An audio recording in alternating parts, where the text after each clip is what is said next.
Today we've got a very special video. Instead of doing the typical iceberg format or just the standard top 10 list, we're sort of combining the two. It's still a list, but a big boy, as we're going to dive into the top 100 lost films of all time. And joining me to check out these lost media movies is the GOAT of lost media himself, Blame It on Jorge. So without further ado, let's just get into it. The top 100 lost films.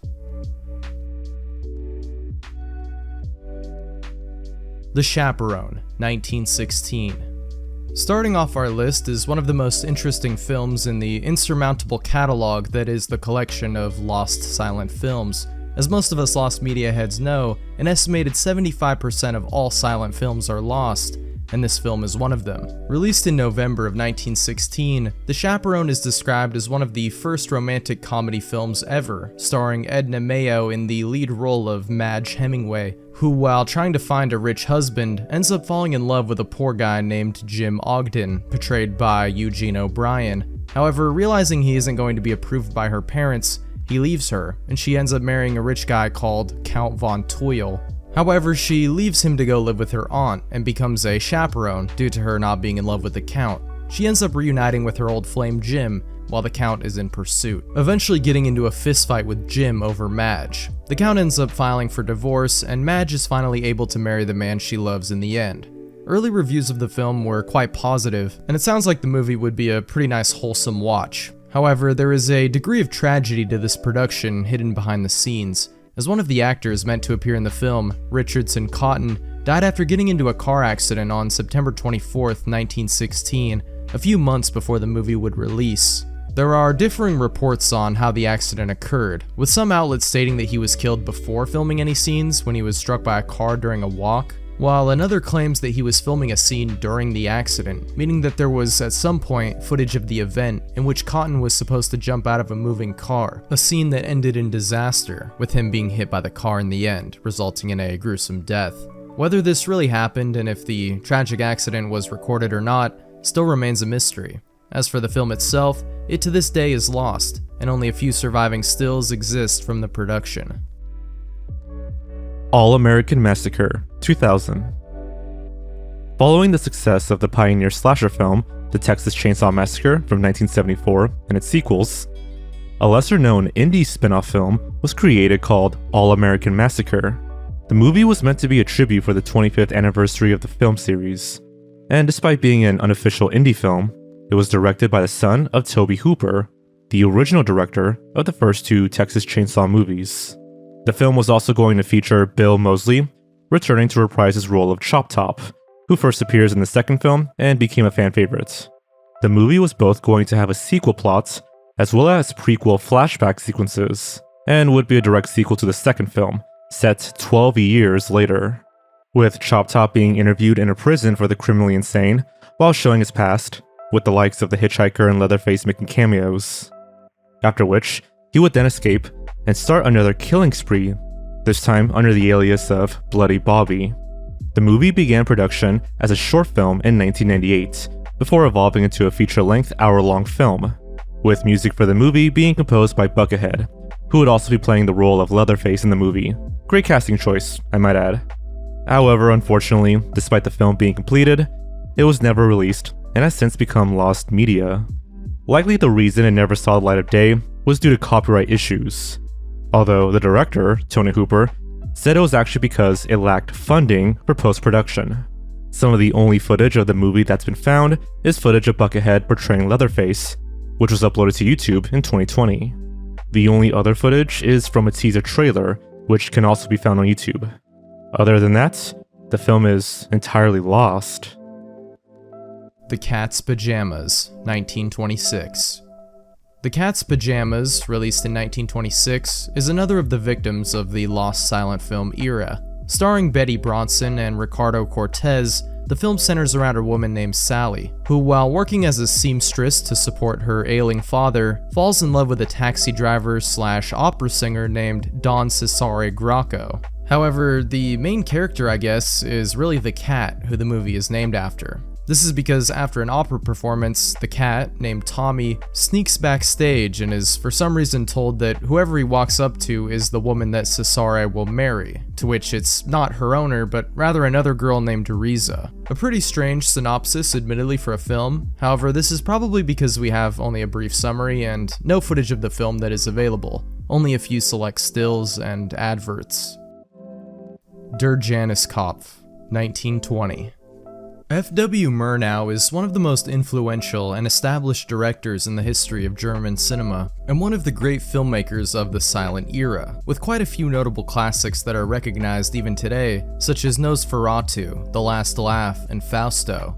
But even such a famous director wasn't immune from some of his work being lost. One of his earliest works, Der Janis-Kopf, or in English, The Head of Janus, is one of those movies. The film is a loose adaptation of the 1886 Robert Louis Stevenson novella Dr. Jekyll and Mr. Hyde. However, the main difference in this version is that the Doctor, played by Conrad Veidt, would transform into his alter ego by using a statue of the Roman god Janus, often depicted as having two faces, known as the doorkeeper of the heavens and the namesake of the month of January, as well as being the god of beginnings and endings.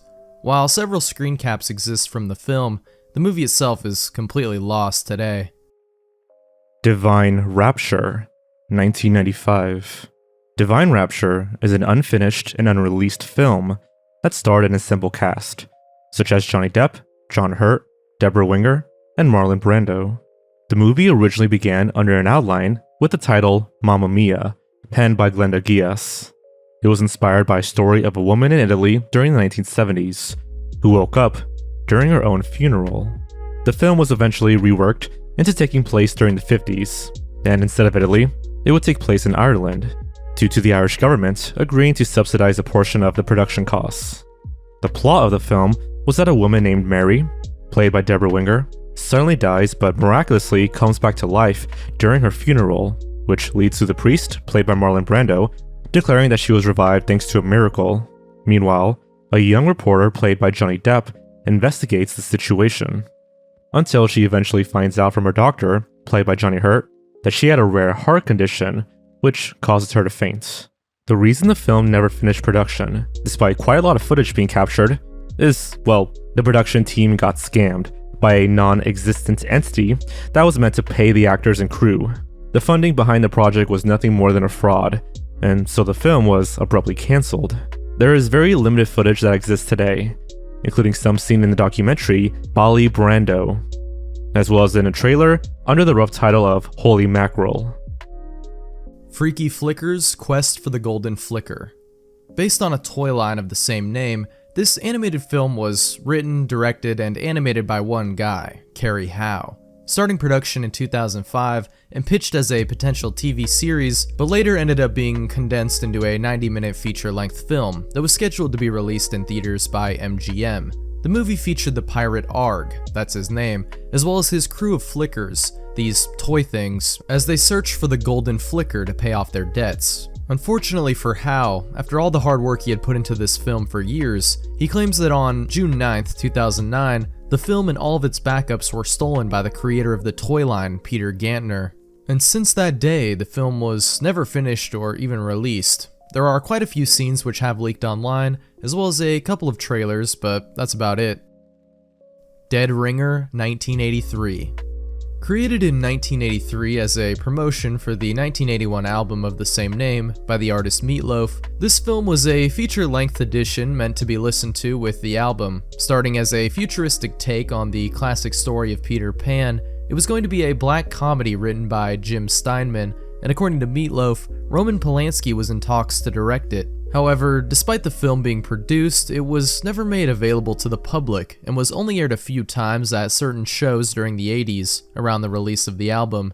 In 2011, a huge break was made though, as a 101-minute cut that was shown at a few shows was leaked online, albeit in mediocre quality. However, this was still not in fact the full second version.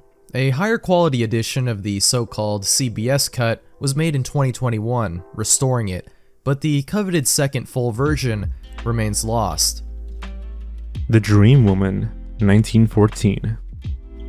Directed and ran by Alice Guy, 1914's The Dream Woman based on a novel of the same name, is a lost film from the silent era yet again. The film stars Franny Fronholtz as Francis Raven, a man who has a dream of being stabbed by a young woman, who he eventually encounters in real life after waking up during a stay at an inn. He eventually falls in love with a young woman named Alice, and the two get married. But one day, she gets drunk and tries to kill Francis with a knife, just like the woman in his dreams. Years later, he is a groom at someone else's wedding, and his wife Alice manages to finally find him and kill him with a knife, with the movie ending with Francis now in the spirit world. Only a few select stills from the film are available online. Gang War, 1928. Released around the same time as the ever-famous Steamboat Willie Mickey Mouse short, is a film which has since been lost to time and now lives in obscurity. Released a few months prior on September 2nd, 1928, it is, interestingly enough, a partially silent film, at least most of it is, except for the introductory prologue section, which is a talkie, and contains a scene in which two narrators discuss the events of the film. The plot follows a street performer named Clyde who's down on his luck and performs for money until one day he meets a woman named Flowers who he teaches to dance. Meanwhile, a gang leader named Blackjack falls in love with Flowers, and there's a love triangle between the three. Although the film eventually ends with Blackjack sacrificing himself to save Flowers and Clyde and taking down the rival gang boss known as Mike Luego, not much else is known about the film as no footage survives, and there are very few stills or even posters from it, leading many to believe it's unlikely this film will ever resurface. The Gorilla, 1930. Before the debut of the all-too-iconic King Kong in 1933, we had the Gorilla from 1930, which isn't really the same thing at all as the poster might suggest. In this film, we actually follow two detectives investigating a murder while working for an eccentric and wealthy man who hires them to protect him from a guy who released a gorilla from a zoo and threatens to send it to his house to kill him. A strange plot, to be sure. But it gets even weirder, as the two detectives decide one of them needs to dress up as a fake gorilla to lure the real one so they can catch it. Reminds me of that one SpongeBob episode. Well, it's funny you should, see that, George, they're onto us! One of the detectives ends up being mistaken for the real gorilla and is chased by a hunter, until eventually it is discovered that the murder was committed not by the gorilla, but by the man who hired them in the first place. The only thing available from the film today is a 28-second clip, as well as a few select stills, although it is still possible that it's out there in the hands of some private collector.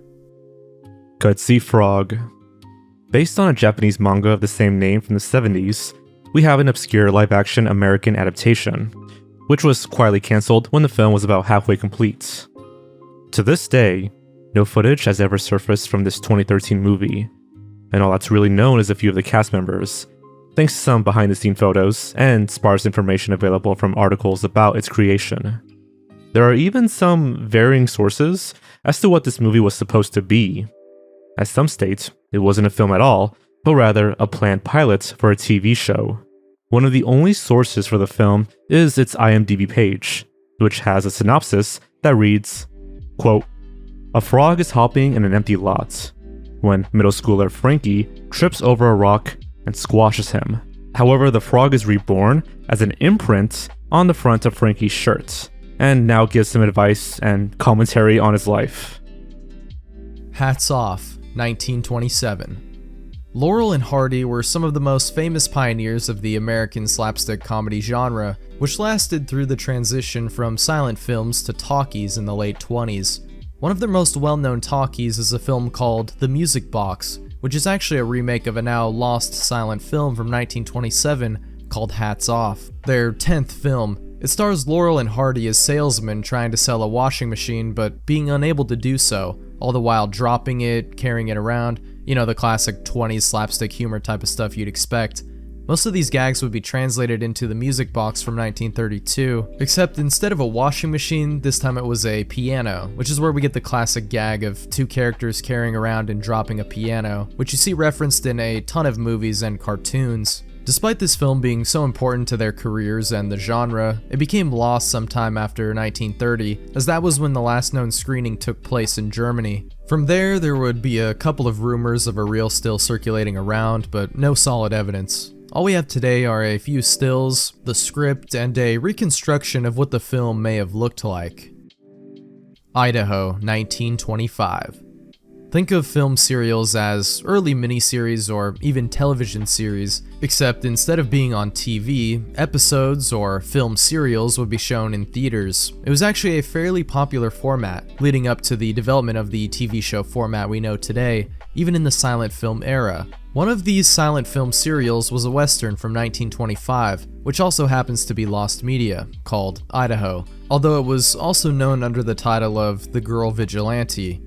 The series was 10 episodes long and was about a rancher named Boston Graham, who is the leader of a gang of bandits that steals from nearby farms, but ends up having his life saved by the daughter of a rancher named Beth Cameron. The two end up teaming up to take down the gang, led by an outlaw known as the White Streak, eventually unmasking him, only for them to realize it's actually Beth's father, David Cameron, who became an outlaw to provide for their family. Now, besides that whole thing at the end, the plot initially sounds pretty similar to the beginning of Red Dead Redemption. Former outlaw turned rancher almost dies, only to be saved by the daughter of a rancher and has to take down his former gang. Unfortunately, it seems the serial didn't perform well, and so not only fell into obscurity, but also became lost media, with none of the episodes or any footage at all surfacing online.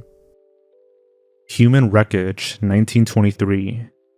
There was no shortage of Hollywood propaganda drug films in the 20s and 30s, and this was one of them, sadly lost to time. Human Wreckage from 1923 was a silent film focused on the perils of drug addiction, as it followed a series of addicts with their own unique stories that are all connected. It starts with Jimmy, a drug addict, who robs a store and is subsequently arrested. His friend Mary, also an addict, goes to a friend whose husband is a lawyer named Alan, who after getting Jimmy acquitted, then becomes a drug addict himself. He is then recruited by a drug kingpin to defend him in court, in exchange for now revealing his own personal struggles with narcotics to the public. Alan eventually sobers up with the help of his wife and starts to turn his life around again for the best, and even leads a campaign against drugs. But the ending of this film is hilarious, at least without context, as Jimmy, the drug addict from the beginning, is now also a reformed member of society and is a taxi driver. He picks up one of the guys who blackmailed the lawyer, Alan. He ends up recognizing the guy and, for some reason, decides to drive the taxi into a train, which kills both of them. The end? Not much else is known about the reception of the film, other than the fact that it was banned in the UK for its depiction of drugs, even though it had an anti-drug message behind it. Today all that remains are some stills and no footage. Jake's Cyber Adventure, 2007. Most of the films on this list are pretty old, but here we actually have something from the 2000s, an educational film from 2007, as part of the Boston Public Schools Cyber Safety Campaign program, which was created by students. It featured a boy named Jake who is assisted by a group of internet superheroes called the Cyber Safety Heroes, as they show him how to safely navigate the internet and avoid dangers. The movie would be shown in schools and be presented to the district attorney, the Boston mayor's office, and even Microsoft. It would debut at schools for a few years, with the last known showcase taking place in March of 2009. It's unknown if the film played after this date, but no known copies of it have circulated online, and no footage has been found. The Juggernaut, 1915. Directed by Ralph Inc. and starring Earl Williams and Anita Stewart, The Juggernaut from 1915 is a now lost film, known for having a realistic depiction of a train crash, at least at the time. Again, this is one of those movies where when you read out the synopsis, it seems kind of strange and confusing. But regardless, the film follows a college student named John, who, along with his friend Philip, ends up killing a gang member named Red Hogan after a poker game goes wrong, after which they swear to never tell a soul.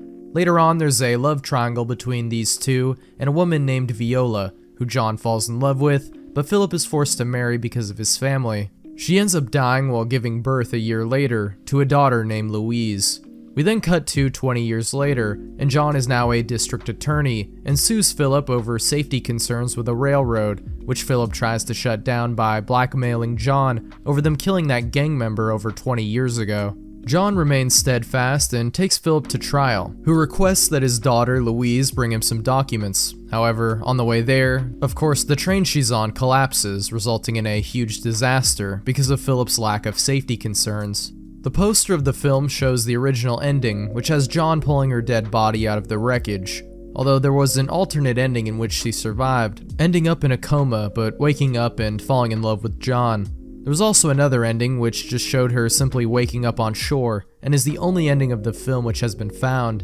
And unlike a lot of the silent films on this list, a decent amount of footage of this film exists, 2 of the 5 reels, and even portions of the 4th reel, with about 30 minutes of footage surviving, of the little over an hour runtime, about half the film. There have been numerous attempts at reconstruction, but the full film as it was released in 1915 still remains lost to this day. The Law of Antarctica, 1962. One of the most mysterious and interesting lost films from the Soviet Union is a 1962 feature called The Law of Antarctica. Not much about the film is known for certain, as there are differing accounts on what the film is about or entails. Some sources even claim it is a drama based on a true story. The Russian Wikipedia page reads, quote, "The film's plot is based on real events that took place in December 1958. The film, about human understanding, self-sacrifice, and friendship, tells how Soviet polar pilots spent several days in difficult weather conditions, risking their own lives, searching for and then rescuing a group of Belgian polar explorers who had crashed their plane in the ice of Antarctica. Despite the film being quite popular, even releasing in Finland, Mexico, and France, the film today is completely lost. Posters, stills, and articles are all that remains of its existence." The Limit, 1972. Directed by and starring Yaphet Kotto, who you might recognize from films such as The Running Man or Alien, The Limit from 1972 was his directorial debut, also sometimes known under the title of Speed Limit 65. The movie fell into obscurity after its short theatrical run in 1972, as it was never released on home video and wasn't broadcast on TV. It follows Mark Johnson, a police officer in LA played by Kotto, who patrols sketchy neighborhoods with his partner Jeff. The film mostly deals with Mark and a gang called the Virgins, whose leader is called Big Donnie, that also has a pregnant girlfriend.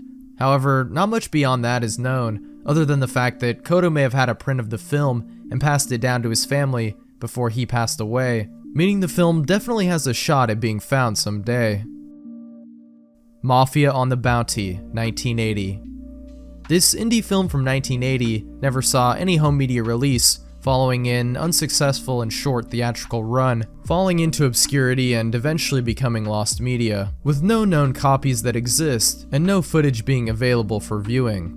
The film focuses on an up-and-coming mob boss who infiltrates the underworld of Atlantic City's gambling scene, organizing a meeting on board a yacht, which by the looks of the poster looks more like an old pirate ship to me, all the while secretly planning a bomb on board to blow up all the mob bosses in order for him to take control of the region. But things become more complicated when another ship arrives with gay activists who protest against the mob. Meanwhile, a young actress, thinking the ship is a movie set, tries to make a name for herself. Quite a strange synopsis, I must say. Maldoror, 1977. Based on a novel from 1869, and also known as Blue Ecstasy, Maldoror is an unreleased Italian film from 1977, which had a meta-narrative surrounding a film director named Pablo himself, making an adaptation of the same novel this movie is based on, eventually in the end dying while filming the movie, falling to his death while the cameraman keeps filming. The film, much like its counterpart in the movie itself, was filmed in Italy and Turkey, and was even finished, but never released. It's allegedly in the hands of a private collector today, so it's possible one day it'll be available. But as of now, no footage exists, although there are quite a few screen caps. Saint Elmo, 1914. One of the most popular best-selling books of the early 1900s was called Saint Elmo, so a film adaptation made a lot of sense, and in 1914 they did just that, with it even being a financial success, despite the film not exactly being critically acclaimed. It follows Saint Elmo and his cousin, Murray Hammond, who both fall in love with the same woman named Agnes, She likes Hammond, but marries Elmo instead because he's rich, but agrees to meet with Hammond in secret, to which Elmo finds out and has a duel with Hammond and kills him, leading his soul to be possessed by the devil. Similar to the Juggernaut from 1915, we have a 20-year time skip and another train derailment, in which Elmo saves a woman named Edna and the two fall in love, leading to Elmo's eventual redemption and Satan being cleansed from his soul. The film ended up being censored after its release due to the duel scene, which showed Hammond's body and was deemed too violent, as well as a sequence which showed Elmo having a drink with the devil, which was frowned upon quite a bit at the time. Sadly, it seems the film is lost, along with most of the company's other work, Balboa Amusement Producing Company, with up to 90% of all their films being lost today. Valley of Fear, 1916.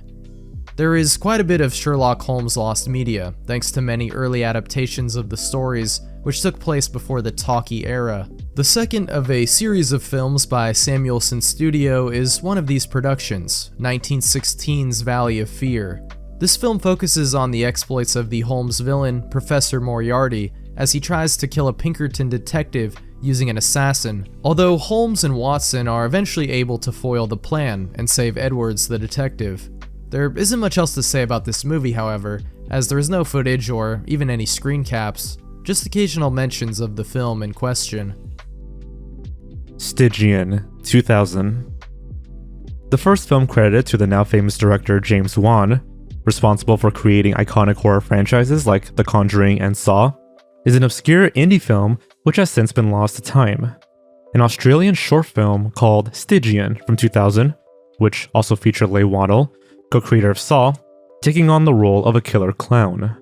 The film is about a couple named Jamie and Melinda, who are brought into a strange and terrifying new reality, purgatory, filled with zombies, clowns, and mad scientists, known as exiles, after the two accidentally obtain a cursed talisman.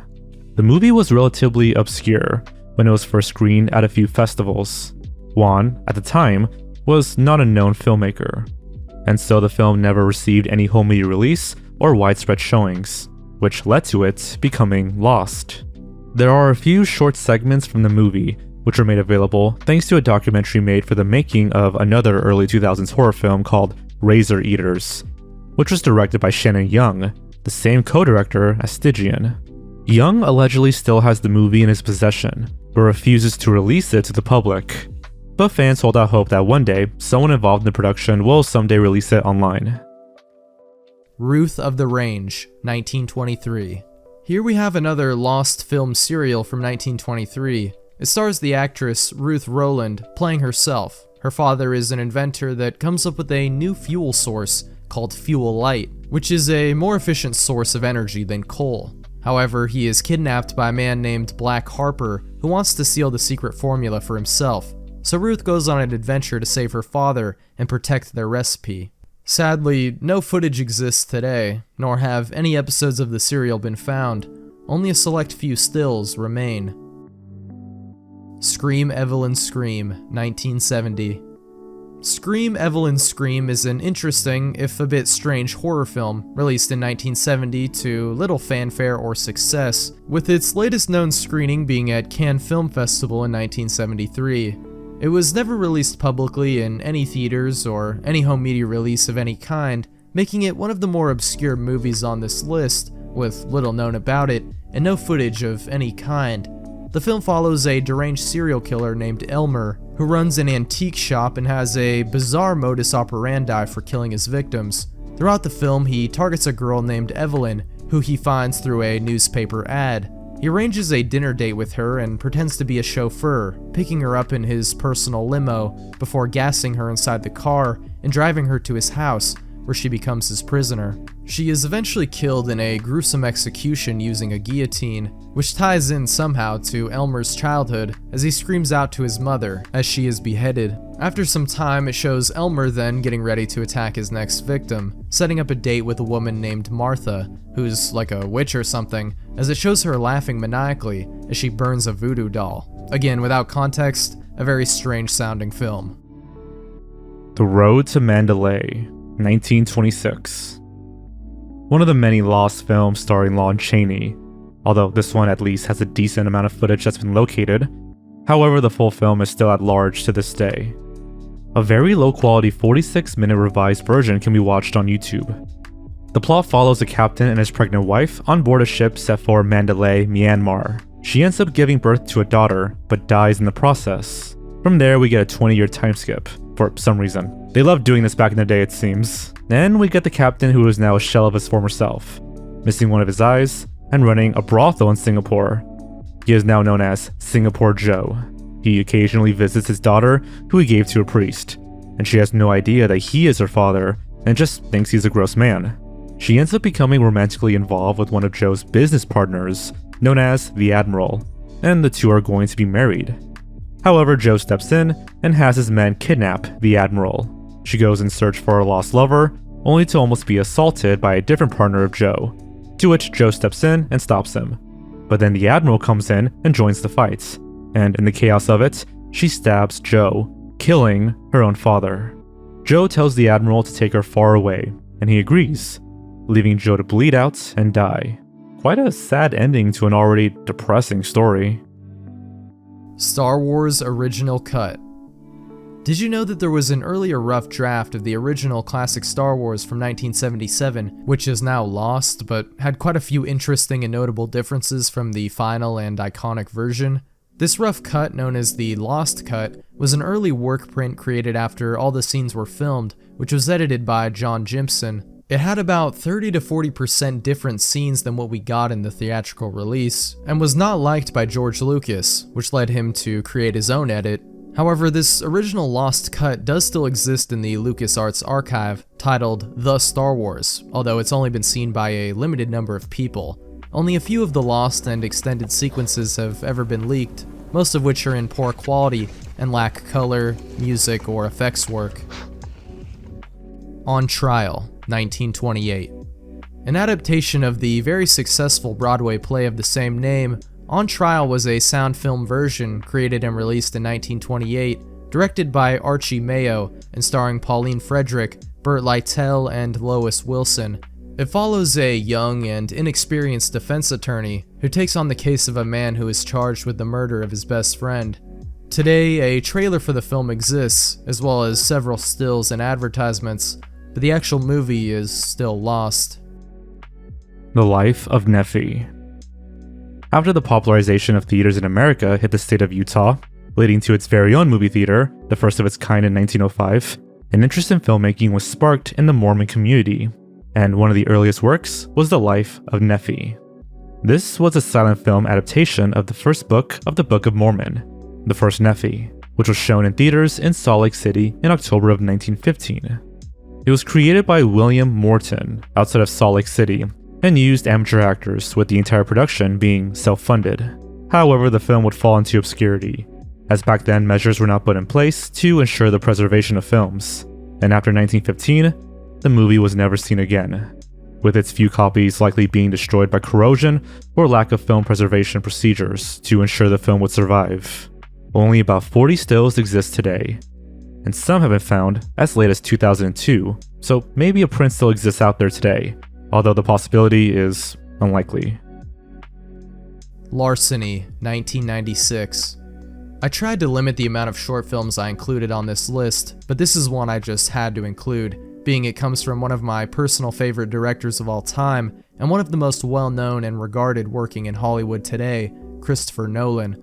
This was one of his earliest short films, created in 1995 over the course of only one weekend while Nolan was attending UCL. It was made on essentially no budget, as it starred Nolan's friends, such as Jeremy Theobald, who would go on to star in Nolan's first feature film, Following, and later cameo in Tenet, and was shot using equipment from the school.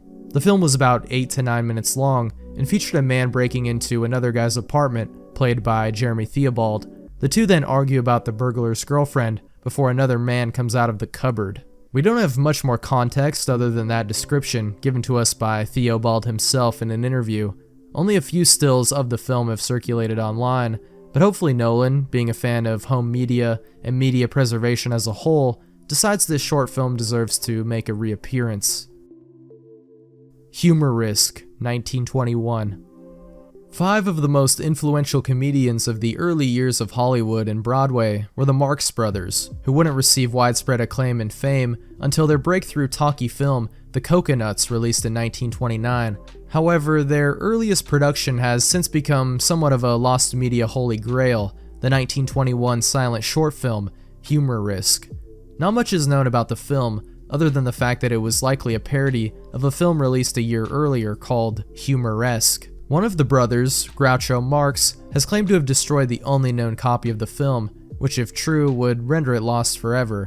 However, it's possible that another print of the film is out there, in the hands of archivists or collectors, as some frames from the film have been found as late as 2023.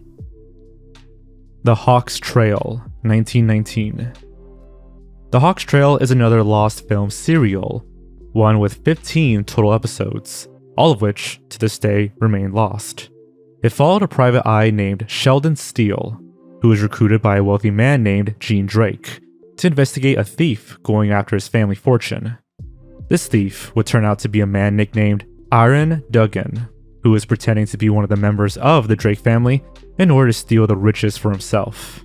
William Drake's daughter, Claire, ends up falling in love with the Aaron's son, and he uses this to his advantage, and tries to kidnap the girl as part of his plan to take the family fortune. However, the detective Steele is able to foil his plans, and Aaron Duggan is arrested in the finale. Again, not much else is available in regards to this series. No footage has ever been recovered, and only a few adverts from the film are circulating online. Graft, 1915 to 1916.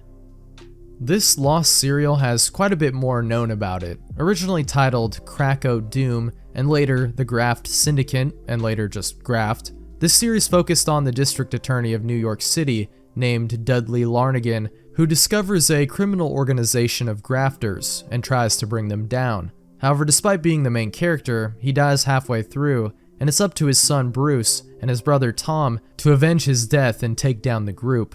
However, the story behind the scenes is honestly more interesting than the plot itself, as every episode was written by a different famous author from the time, and despite being delayed and having several dangerous stunts performed by actors, such as falling through a trap door with lions, which the actor Jack Abbott did and was knocked unconscious during, the film was a huge commercial success, packing out theaters and being considered one of the greatest serials of all time. Sadly though, today, only a few stills and posters exist online.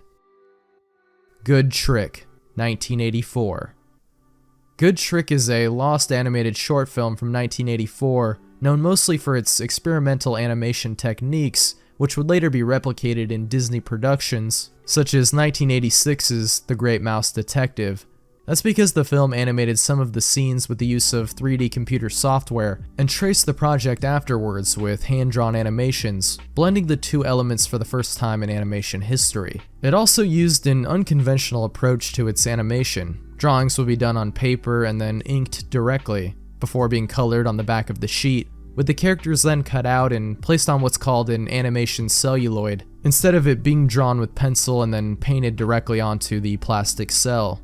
Despite its interesting animation techniques being known, the plot of the film isn't well understood, with only the basic synopsis being known, following the adventures of a magician as well as his rabbit assistant.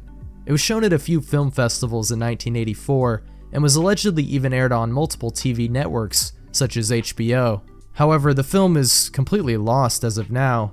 One of the animators who worked on the film, Andy Bartlett, claims to have a 16mm copy of the movie, but doesn't have the equipment to transfer it to digital. The Golem, 1915.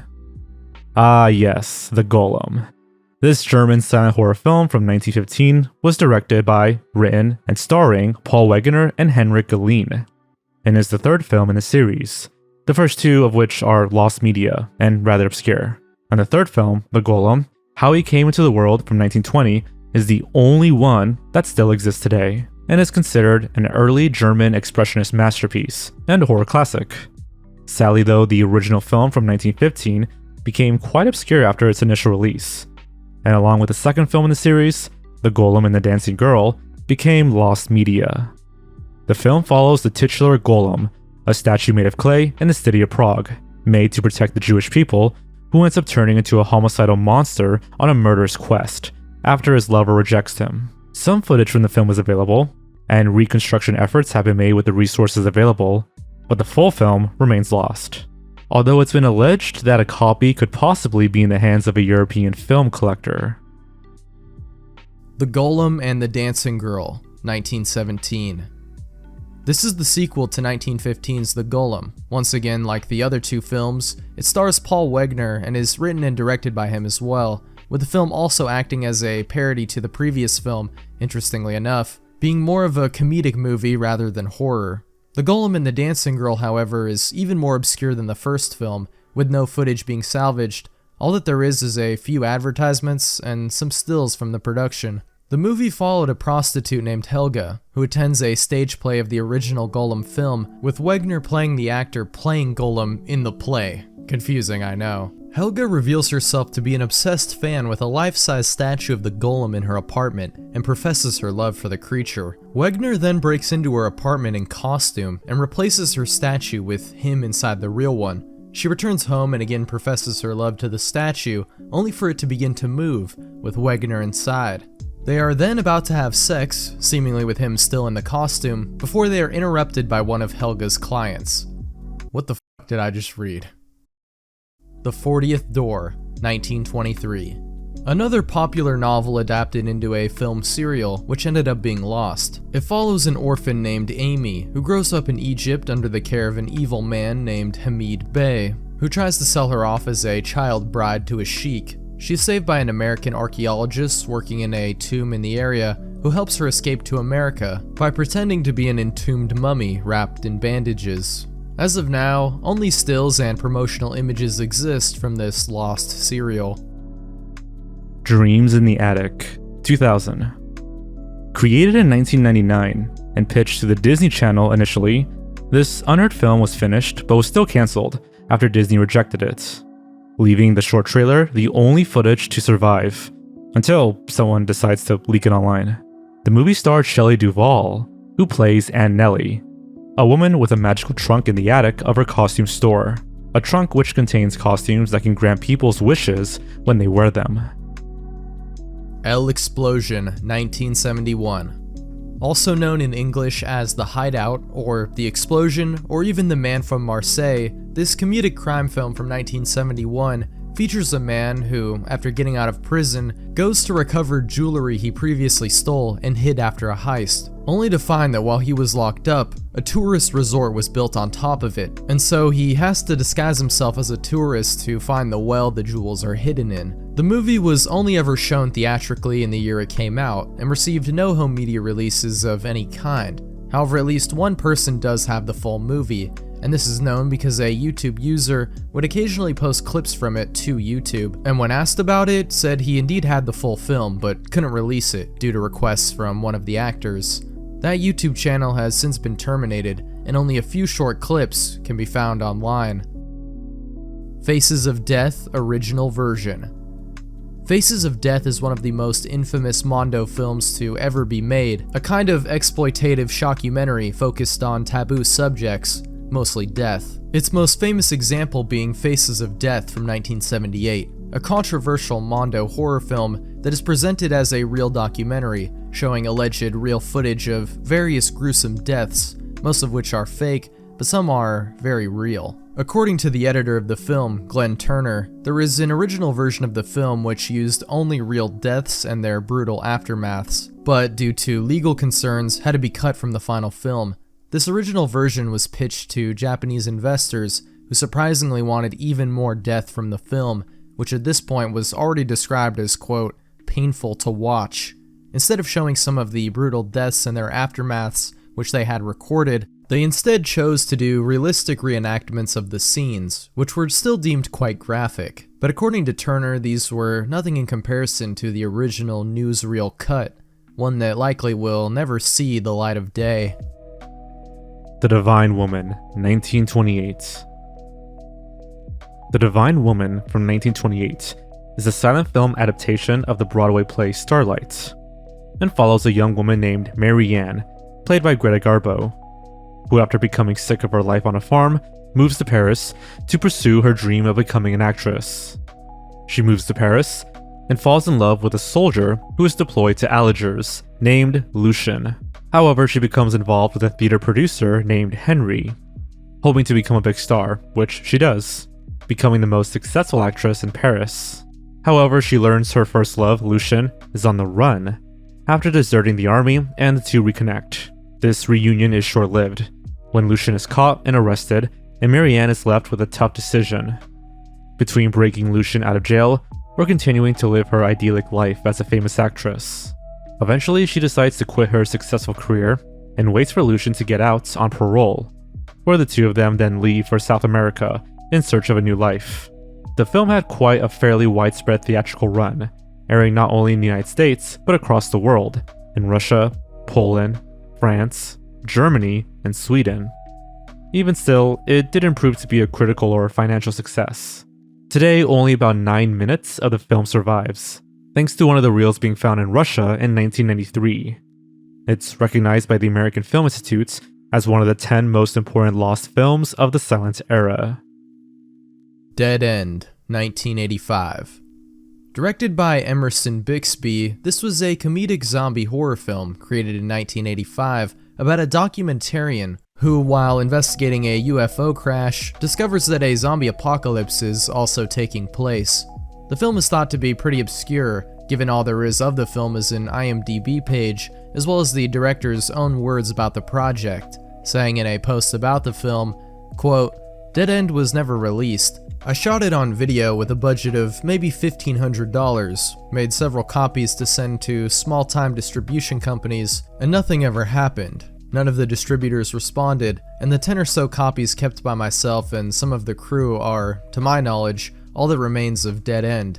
My copy was lost in '87, and I have lost contact with pretty much everyone involved." So there you have it. Even the creator's own copy was destroyed, but might still be in the hands of one of the crew members. Dalagong Bukid, 1919. Translated as Country Maiden and released in 1919, this silent film was an adaptation of a Zarzuela, a Spanish musical theater drama. The film follows the same plot, with the main character being a young girl named Angelita who falls in love with a law student named Cipriano, but is forced by her parents into marriage with a rich loan shark named Don Sylvester in order to pay off their gambling debts. Angelita also joins a beauty contest, which she ends up winning, and ditches her wedding with Sylvester in order to marry Cipriano in secret. Despite being a box office success during its theatrical run in the Philippines, the film may now be lost forever, along with many of the Malayan Movies studio films, due to two separate fires in 1921 and 1923. A Blind Bargain, 1922. Another of Lon Chaney's lost films from the silent era.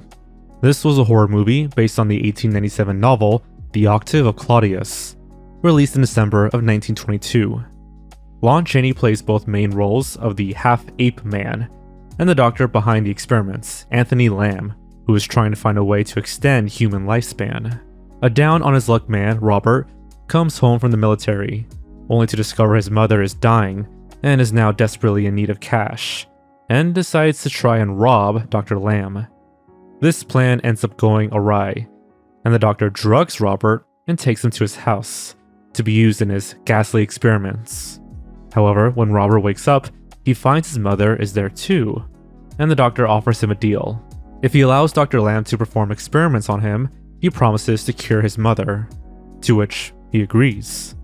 The doctor ends up curing his mother, and so Robert has to live up to his end of the bargain.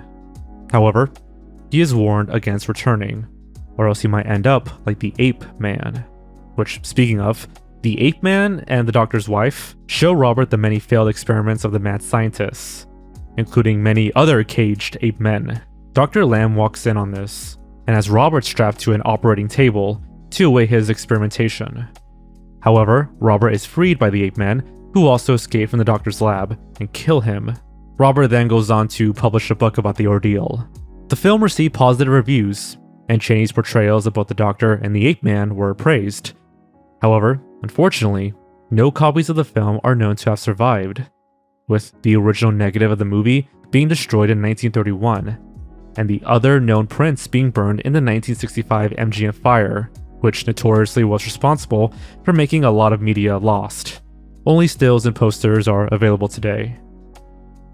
Alice in Wonderland, 1949. One of the many adaptations of Alice in Wonderland, based on Lewis Carroll's iconic fantasy novel, unlike most of the movies on this list, this one actually had home media releases and a standard theatrical run. Well, except for the fact that it wasn't widely shown in the US, thanks to Disney not wanting it to compete with their own adaptation of the story.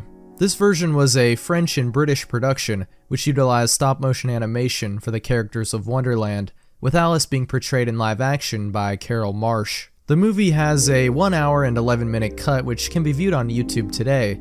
However, the full length of the film is thought to have been over 1 hour and 30 minutes, suggesting there are some missing deleted scenes which are now lost.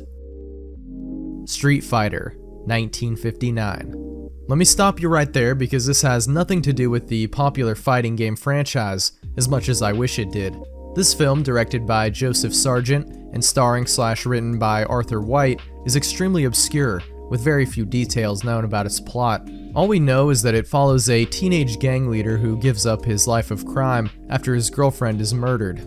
Other than that, not much is known. The only other thing we have is a forum post from a for sale auction from a user called Eric Huffstutler, who says about the film, quote, "The ex-wife of Arthur White, aka Art Nelson, aka Vic Savage, is placing her copy, which may be the only one in existence, of the film Street Fighter 1959 up for auction or sale. This of course is the first and only other film that Art Nelson, the Creeping Terror, made, and was directed by Joseph Joe Sargent, and starred Ann Atmar, Ahmed Bey, and of course Vic the Con Man himself. Unfortunately, the original celluloid was destroyed by the owner after she had it transferred by Universal Studios to a VHS and DVD copy. It is missing a small section of audio at the very end, but was told by a movie maker that it was an easy fix. Some of the family members rather have this urban legend fact burned than anyone else owning it, but here is a once-in-a-lifetime opportunity to own a rarity. Sword of Penitence. This is a very notable film in Japanese lost media history, thanks to it being the directorial debut of influential Japanese filmmaker Yasujiro Ozu, known mainly for his films Late Spring and Autumn Afternoon, and especially Tokyo Story from 1953. Although his career would last many decades, beginning in the silent film era with 1927's Sword of Penitence. This isn't his only lost film though. Almost 20 of his earliest films, as late as 1936, have become lost media, and his earliest surviving work is a film titled Days of Youth from 1929. His first director credit though was Sword of Penitence, which doesn't even have a surviving script, although the plot of the film is known. It follows a reformed gang member named Sakichi, who after being released from prison, is trying to leave his life of crime behind, and becomes the apprentice to a rice merchant. However, his brother, Ishimatsu, is still in the game, and leaves Sakichi with a stolen ornament. He is almost arrested for having it in his possession, but the woman who the ornament belongs to, named Oye, explains that he was not the thief. He still loses his job to this and turns to drinking, but is eventually given a chance by Oye and her father once again. However, his brother and one of their former gang associates attack and kidnap Oye. He ends up rescuing her, killing the gang member and his own brother, and is left wondering whether he should die himself or return to his life of crime. The movie may have been inspired by the American film Kick-In from 1922, which has very similar plots. Unfortunately, it also seems the film may be lost for good. Peludopoulos, 1931. Known for his political satires, as well as being one of the first cartoonists to create full-length animated films, Quirino Cristiani is a name known in the lost media world for several of his projects, mostly El Apostol, the first full-length animated film, which we'll talk about later. Another of his lost projects is Peludopoulos from 1931. It focused on satirizing the Argentina president at the time, Hipólito Yrigoyen, on his boat which represented Argentina and was under attack by sharks who represented political radicals. However, during the production of the film, there was a coup in Argentina, and Irigoyen was removed from power, after which he changed the story to include the military members who overthrew the government, as well as a central protagonist named Juan Pueblo. This was the first animated film with sound, adding to Cristiani's repertoire of firsts in animation history. Unfortunately, two separate fires would occur in 1957 and 1961 that destroyed most of his life's work, including the only copies of Paludopolis. Today, only a few stills and reconstructions exist. Together for Days, 1972. Together for Days, also known occasionally as Black Cream, is a mostly forgotten and obscure film, except for the fact that it was the acting debut of Samuel L. Jackson, which is where interest in this lost film was born. In a Wired YouTube video in 2017 titled "Samuel L. Jackson Answers the Web's Most Searched Questions," he's asked about the first film he was in, to which he says, "What was Samuel L. Jackson's first movie?" "Together for Days, starring Calvin Lockhart. Don't go looking for it." "What did Samuel L. Jackson..." Don't go looking for it. That's the last thing you should tell any lost media enthusiast, because you know that's exactly what they did. However, even with the renewed interest in the film, it has still not been located. A copy was allegedly sold on eBay to an unknown buyer, but if this was authentic, it has not since materialized in any new information or footage. The film itself stars Clifton Davis and Lois Chills, and features an interracial relationship between their characters, which the family and friends of these characters react to in different ways. Samuel L. Jackson is said to have only a small supporting role in the film, but it's unclear why he doesn't want it to be found. Could it really be that bad? Interestingly enough, on the poster, a review from Rap Magazine describes its ending as, quote, "So strong and so real, it will blow all of my staunch black sisters' minds." Smiling Irish Eyes. Smiling Irish Eyes, despite being kind of obscure today, is a unique lost film, and the fact that it utilized two interesting pieces of filmmaking technology. The film was a musical that used a Vitaphone sound system, which was used in Warner Bros. Films from 1926 to 1931, and allowed for some of the earliest sound films to be produced. This relatively new technology has only been established in 1927 with The Jazz Singer, Warner Bros.' first foray into the sound film landscape. It also utilized Technicolor sequences, making it one of the earliest adopters of color as well. And even though the film today is lost, the Vitaphone sound discs have been found. The movie was about a musician named Rory O'Moore, who leaves his girlfriend in Ireland as he travels to America to make a name for himself. His girlfriend, Kathleen, eventually comes to America, only to find that he is an established musician with another woman. Eventually, though, the two return to Ireland and reconcile, before going back to America to get married. Remodeling Her Husband, 1920. Directed by Lillian Gish, one of the most accomplished actors of the silent era, and starring her sister, who is also an actress, Dorothy Gish, this movie followed the character of Janie, who tries to reform her husband Jack, who can't stop looking at other women. Throughout the story, Jack falls in love with various women he encounters, while Janie gives up on him and tries to forget about him after getting a new job. Eventually, though, Jack comes to his senses and returns to her, professing that he still loves her. However, she isn't having it, and has him escorted out of her office by security. But after this, Jack threatens to end his own life, and she relents, giving into the emotional manipulation, and gets back together with Jack. It all sounds pretty dramatic, but apparently it was a comedic film, which is one of the things highlighted most in the reviews which can be found of the movie. Apparently it was also quite successful, as it generated over $460,000 versus its budget of only $50K. However, today the movie is completely lost, with there only being a few stills, reviews, and news publications to go on. Dark Streets, 1929. Here we have another lost film before the Hays Code was adopted in the 30s, an early sound feature called Dark Streets from 1929. The film follows two twin brothers, Pat and Danny McGlone, both played by Jack Mulhall. Danny becomes a criminal while his brother Pat is the complete opposite, becoming a policeman. To make matters worse, they are both rivals and are fighting for the affection of an Irish girl named Kate in their neighborhood. Other than that brief synopsis, not much is known about this film, as it has fallen deep into obscurity. Today, all there is are a few adverts, stills, and a lobby card.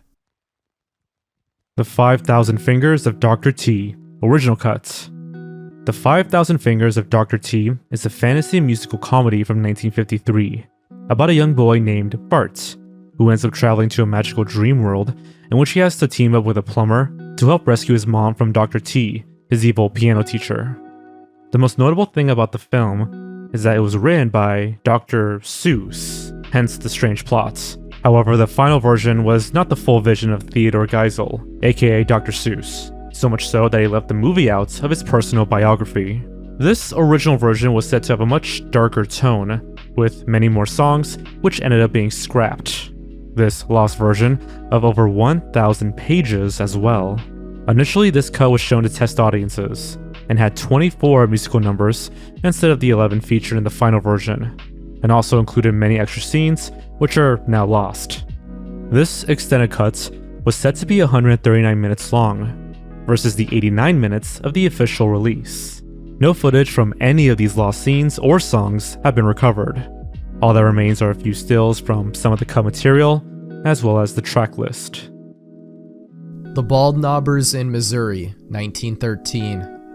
Based on a true story of a group of vigilantes in the 1880s who fought against corrupt local governments in Missouri and would terrorize locals while wearing devil masks before they were arrested and subsequently hanged. The group became well known after author Harold Bell Wright wrote his 1907 novel, The Shepherd of the Hills, which depicted the Bald Knobbers as the villains.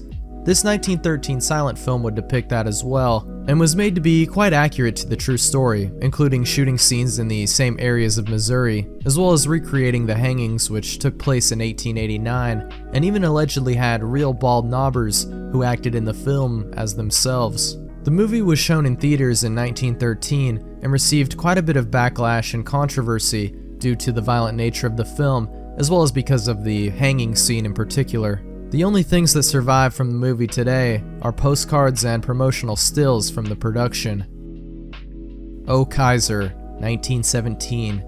Another piece of animation history lost to time, that being the first full animated short film ever to be made in Brazil, Oh Kaiser, created by Alvaro Marins, also known as Seth. The film was a critique, a satirical take on Germany's desire to expand its territory during World War I. It premiered in January of 1917 in Brazil, and later on in the United States, to major success in both regions. However, today, unfortunately there is only one single frame from the short that is known to have survived, which was featured in a newspaper article. Firelight. Steven Spielberg is quite an established director today, with a massive catalog of movies in his filmography dating back to his early years. One of his first ever forays as a director, his third film, was an indie production from 1964 called Firelight, an over 2-hour-long sci-fi epic, made on only a budget of $500, and inspired by 1977's Close Encounters of the Third Kind. It was only ever shown once, hence why it's now lost, where he managed to sell 500 tickets for $1, making his money back. The plot itself revolves around a fictional town in Arizona called Freeport, which is haunted by a series of strange disappearances, as well as a series of bright lights in the sky, with the movie concluding with aliens from the planet Alatras coming down to Earth and telling the people of Freeport that they are being abducted to become a part of their human zoo. Some clips from the film are available online, however the film reels themselves were lost when Spielberg sent them off to a producer who failed to return the tapes, leading them to become possibly lost forever. Spider-Man vs. Kraven the Hunter, 1974. Spider-Man vs. Kraven the Hunter is not an official Spider-Man film, but rather one of the most well-known and sought-after fan films created in 1974 by Bruce Cardozo. This fan film was an adaptation of The Amazing Spider-Man, issue 15. The movie follows Spider-Man as he is being hunted down by the villain Kraven the Hunter, with the final confrontation taking place between the two, and Spider-Man of course eventually defeating him in this 30-minute short film. Apparently while the film was unsanctioned and unofficial, it was still approved by Stan Lee, although it would never see any commercial release or widespread distribution, and the NYU fan film would eventually fade into obscurity. though the film was still in the possession of Cardozo, who held multiple screenings over the years, the latest being in 2008 at Comic-Con. But online, for all the public to see, we only have a few screenshots of the film, and this might be all we ever get, as Cardozo passed away in 2015, and it was believed by many that the only copy of the film was stored on his computer, which had been destroyed following his passing. Apparently though, according to a friend of Cardozo named Bill Baldwin, at some point in 2010, Cardozo's apartment was raided by thieves looking for the original film reels of Spider-Man vs. Kraven the Hunter. However, the burglars never actually found the negatives, but it still gives fans hope that maybe additional copies or the actual negatives are still out there somewhere in safekeeping, waiting to be found. The Sunshine Princess, 1999. Released in 1999, this was an Italian animated film that was the third in a trilogy of movies created by Zlata Potankokova-Belli alongside Alibaba and Alibaba and the Pirates from 1996 and 1997 respectively. This third film in the series focused on the character of Alia, the wife of Alibaba. Being a more recent movie, it also had a few home media releases, and even the earlier films in the trilogy had English dubs, so it's interesting that this movie today is lost. Sure, there are plenty of screen caps and trailers which can be found on YouTube, but the full movie is still missing. Empress Chung, 2005. Another fairly recent lost animated film.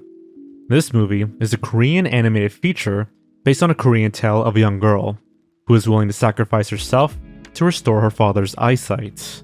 Interestingly enough, the movie was the first film ever to be released in both North and South Korea at the same time, and was the recipient of animation awards in 2004.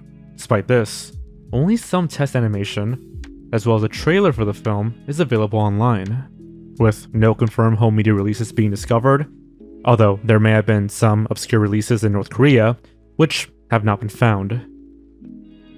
Pan Tadeusz. Also known as Mr. Thaddeus, this Polish silent film is based on an epic poem of the same title from 1834. Despite the premiere being a huge success, at least in Poland, commercially and culturally, with the Polish president at the time even being involved, the movie still became lost media, likely after having been destroyed during World War II. The story of the poem takes place in Poland in 1811 and 1812, focusing on a rivalry and conflict between two different noble families. Over time, pieces of the film would be discovered, totaling today about an hour and 20 minutes of the 3-hour epic. The closest thing we have to a full release is a partial reconstruction released in 2014. Gogol, 1966. Inspired by the success of Japan's iconic kaiju monster film Gojira, aka Godzilla, we have the Bollywood equivalent from 1966, Gogol. There is little information about this film other than a rough plot outline, as well as the soundtrack, which did survive. No footage exists, however, only a few stills and posters. The movie was about a group of kids who encounter the monster and try to warn people in their town, including the police, about its presence. But of course, no one believes them until it's too late, and it eventually wreaks havoc on the city of Mumbai. The only way to stop the creature is through the work of a mad scientist and his daughter, who have to kill the creature to pay off their debts. Uncle Walt, 1964. Definitely one of the most well-known and sought-after pieces of Disney lost media. This unauthorized short film was created by students named Robert Swarth in an animation workshop in 1964, with the film's only known public screening taking place in 1972.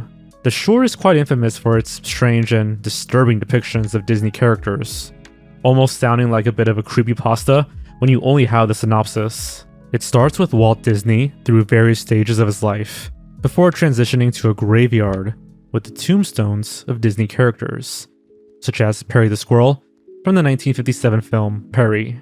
There are also scenes with racist depictions and other disturbing moments taken from previous Disney films, and the most infamous scene being one where there are characters from the movie Fantasia depicted as prostitutes in a red light district, with Goofy as their pimp.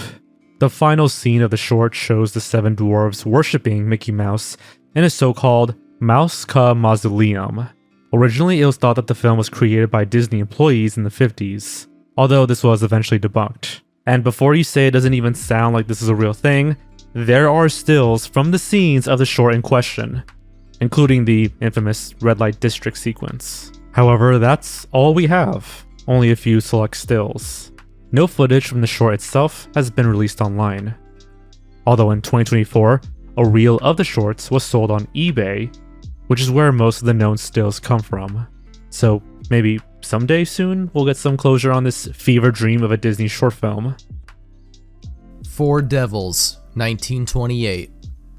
One of the last films created by the influential German director F.W. Murnau is a now-lost drama called Four Devils. Interestingly enough, despite it coming from the acclaimed director and having both silent and sound versions, the film was a box office flop, but received quite positive reception. Both the sound and silent cuts of the film are lost today, and the most we have from the film, besides a few stills, is a slideshow which was included as a special feature in the 2003 DVD release of the film Sunrise, A Song of Two Humans from 1927, also directed by Murnau. As for what happened to the movie, it's thought that the only copy may have been lost by actress Mary Duncan, who borrowed it and unfortunately never returned it, though it's possible the film is still in the possession of her estate.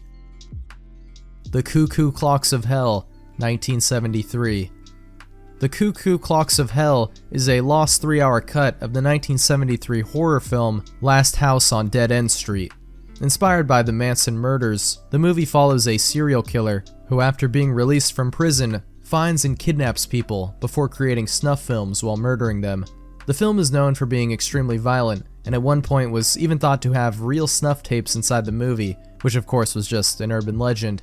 However, the movie originally released under a different title and was much longer, running about 3 hours, with the working title of The Cuckoo Clocks of Hell, and was screened in 1973 and was even more disturbing than later releases, so much so that viewers protested the violence on display, causing huge controversy and even riots over the film.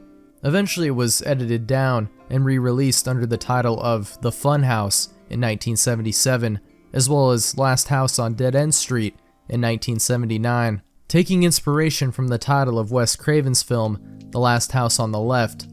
This heavily edited version sits at just 77 minutes, while the full lost version is almost 3 times as long.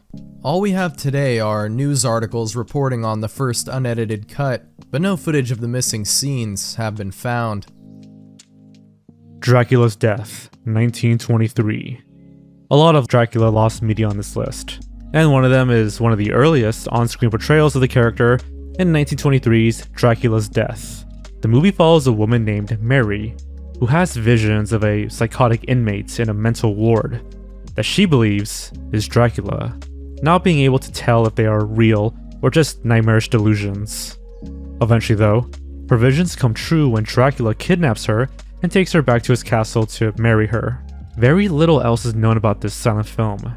Even its release date isn't certain, as it possibly was screened as early as 1921.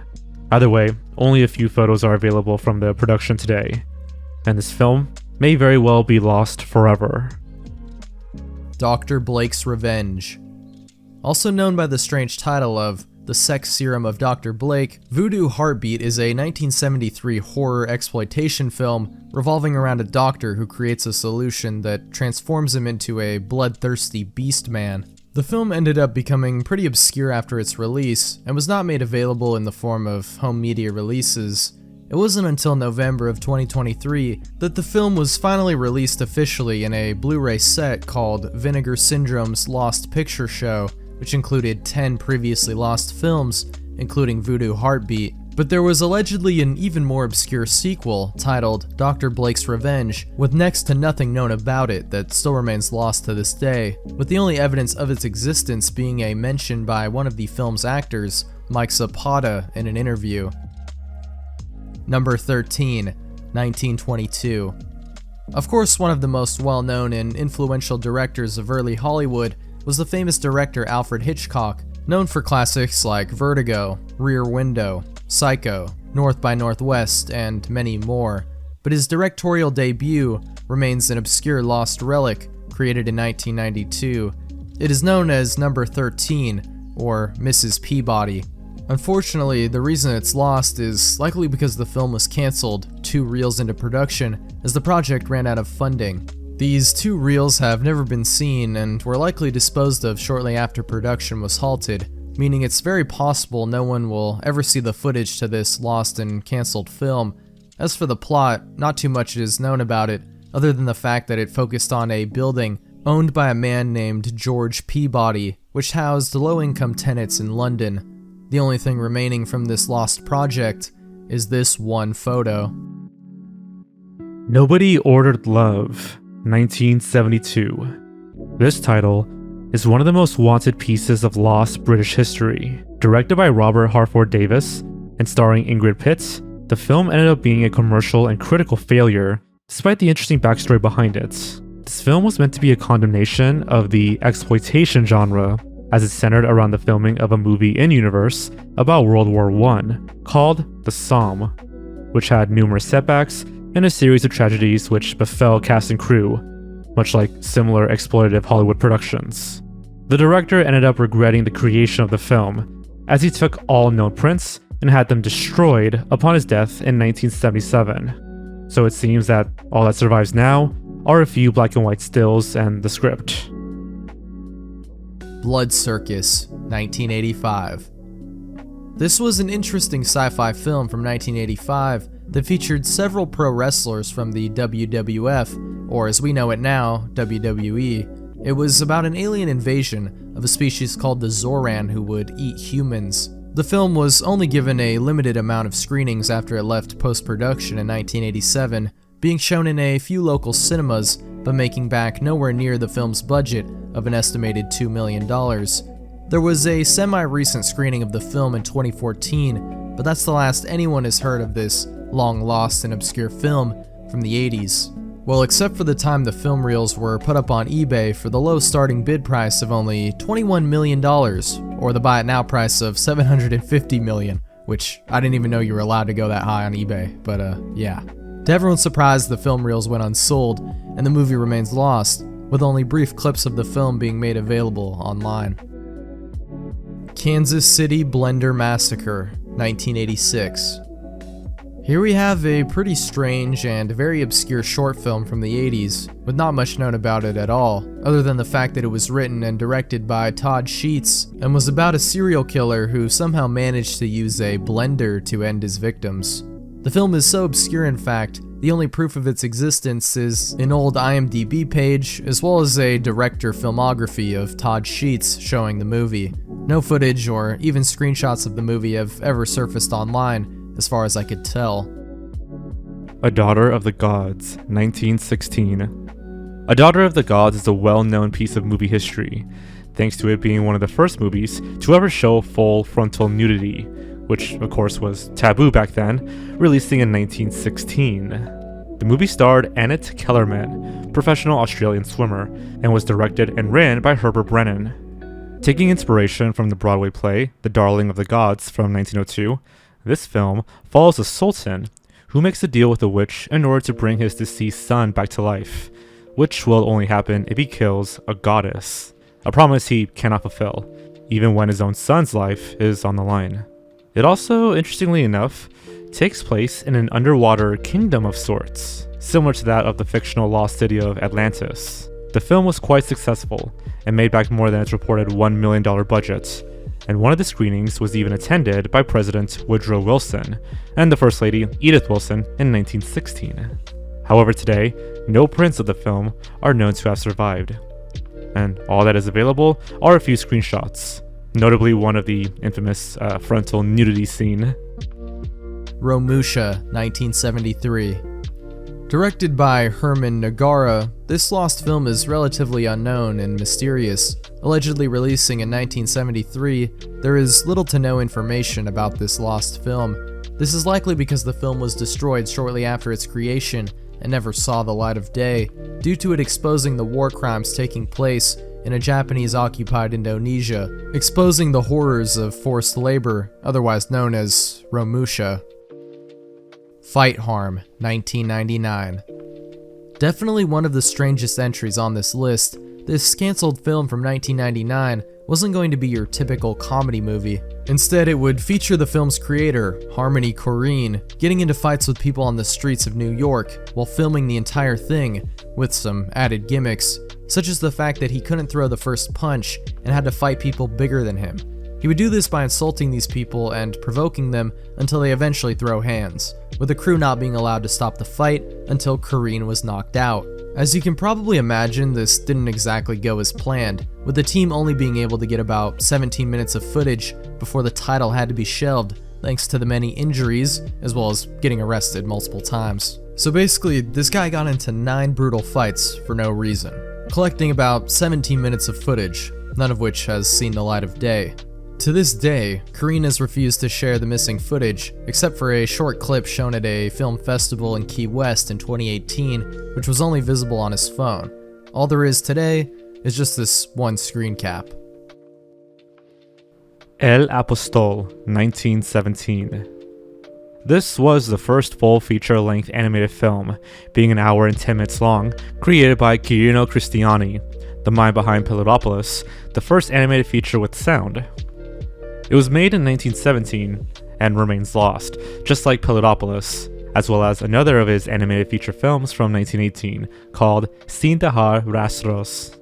The film wasn't animated with traditional techniques, and rather utilized cutout paper puppets. The plot was about the Argentine president at the time yet again, Hipólito Yrigoyen, who goes on a crusade to expel corruption from the capital city of Buenos Aires, eventually receiving godly powers from the Roman god of thunder, Jupiter, and using it to smite the city and burn it to the ground, so it can be rebuilt from the ground up. Only to wake up and realize the whole thing was a dream, and politics is not that simple. Despite being an immensely important piece of animation history, the film is likely gone for good, with not even any stills from it surviving, only a few character designs and posters. The Slaughter, 1971. Another Argentinian production made in collaboration with notorious sexploitation filmmakers Michael and Roberta Findlay. This film from 1971 tells the story of a film producer in Buenos Aires named Max, who becomes involved with a strange cult determined to commit human sacrifice while making a movie. The film was considered so disturbing and gratuitous that it was banned all over the place, including in certain cities in the US like Boston. I didn't even know they did local bans like that, but it happened. The film was not a success commercially either, and so was purchased by a distributor, then re-edited with a new ending and a few changes, before being repackaged and sold under the new title of Snuff, which is still available today. However, the original cut, known as The Slaughter from 1971, remains lost. Game in the Sand, 1964. A quite infamous lost short film, which I did an entire video about many years ago. It was created by famous director Werner Herzog in 1964, responsible for films like Fitzcarraldo from 1982 and Nosferatu the Vampire from 1979. This mysterious 14-minute long black and white short film has next to no information about it, only that it involved 4 children, a rooster and a cardboard box, with the rooster being buried in the sand at some point. It's quite infamous, however, because of the fact that only a handful of people have ever seen the movie, and he even considered destroying it, leading many to believe that something disturbing happened during filming, possibly even the graphic death of the rooster. But all we have today is one creepy still from the short. Mothman, 2000. Written and directed by creator of Earthworm Jim, Doug TenNapel, this obscure indie horror film was the only directorial credit to his name. The movie itself focuses on the story of Ellis, an animator who can't seem to land a gig, who has a chance encounter with the cryptid known as Mothman, a legendary mythological creature reportedly seen near disasters, first reported in the 60s near Point Pleasant, West Virginia, where the movie takes place. Ellis then makes it his mission to prove the existence of Mothman, even though the townspeople just think he's crazy, all the while being stalked by a government agent known as Fulmer. After shooting concluded in 1997, the film entered a hellish post-production phase, which lasted many years, going through several different editors. The last known update for the film happened in 2003, when it was said that post-production was in its final stage. Until in 2010, TenNapel said in an interview that they were close to finishing a DVD edit, but that it was a film that didn't want to be finished. All we had for a while was a trailer uploaded to YouTube in 2007, as well as a few stills and images from the production. However, YouTuber Mr. Bones, in August of 2023, after making a video on the Mothman film and a video called Media Lost to Time, was contacted by TNAPL and received a 22-minute cut of the film that did not contain all of the film scenes, but was the most up-to-date version of this lost and mysterious film. A Study in Scarlet, 1914. Two different adaptations of the same Sherlock Holmes novel were made in 1914 in both America and the UK, and both have since become lost media, and even released within one day of each other, with the UK version dropping on December 28, 1914, and the US version coming out on the 29th. The UK version has a little more substance, as at least two stills survive from the production, which can't be said about the other one. The only thing available from the American version is a few reviews, as well as a plot summary, featured in an American film journal called Motography that ran from 1909 to 1918. The summary reads, quote, "This detective story marks Sherlock Holmes' debut into motion pictures. Holmes and his friend, Dr. Watson, receive an invitation from Mr. Gregson of Scotland Yard to assist in unraveling a murder mystery. Holmes makes a careful study of the case, and as a result of the ingenious deductions, round up the murderer, one Jefferson Hope, a cabman. The man confesses his guilt and tells his life story, in which he reveals his motive for committing the crime. Hope dies before the case comes to trial, the fulfilling of his oath of vengeance having taken the object of living out of his life." The Goira Ghost Mystery. The Goira Ghost Mystery is an early haunting film based on allegedly true events of a family that was haunted either by ghosts or something else at their house in Goira, New South Wales, later thought to have been one of their children throwing rocks at their house, which caused the loud noises and banging, which they thought at the time was because of ghosts. Not much else is known about the film's portrayal of these events, however, as no footage could be located. Even stills from this lost Australian film are hard to come by. The Ghostbreaker, 1914. We now know film preservation wasn't a priority in the early days of filmmaking, hence why this list exists in the first place. However, no film is possibly more emblematic of that fact than The Ghostbreaker from 1914, and that's because the film was lost potentially in the same decade it was created, which might be some kind of record. Its last screening took place in 1917, and after this, was never seen again. No footage from the movie survives, and all there is are a few posters, production stills, and photos. This is quite unfortunate because the film was, by all accounts, well liked and quite successful at the time. It was an adaptation of a 1909 Broadway play of the same name, that also incorporated comedic elements into its drama. The plot centered around a princess named Maria, who finds a secret compartment in her jewelry box, which tells of a hidden family treasure, with the location of it being inside of a locket, which was stolen by the family maid, Carmencita. From here, a bunch of other characters become involved, with everyone vying for this locket, containing the location to the family treasure, with the prize swapping hands multiple times, and characters being killed as they try to take it for themselves. The New York Centerfold Massacre, 1985. The New York Centerfold Massacre is another one of the weirder ones on this list. Being a short horror film from the 80s, directed by Louis Ferriol, the movie is extremely obscure, with no theatrical or standard home media releases. Instead, the only way to view the film was through an underground media company called Macabre Video Underground, which provided a mail-order service. The only way to obtain a copy of this film really gives off that manhunt snuff film kind of vibe, especially when you learn about the plot, which focused on a Christian mom who was also a serial killer that would brutally murder models in New York City through various disturbing means, such as through pouring acid down their throats. The film, despite its obscurity, isn't completely lost, however. An almost 40-minute cut of the movie is available, although it's missing many scenes which were accidentally deleted during production. Not only that, but the master tapes of the film were also destroyed in a warehouse fire, meaning that there probably won't be any more footage of this movie which is ever found. The First Men in the Moon, 1919. Not on the moon, in the moon. This sci-fi film from 1919 is based on the novel of the same name by iconic science fiction writer H.G. Wells. with this film being the first of his books to ever be adapted to screen and being one of the earliest science fiction movies ever made.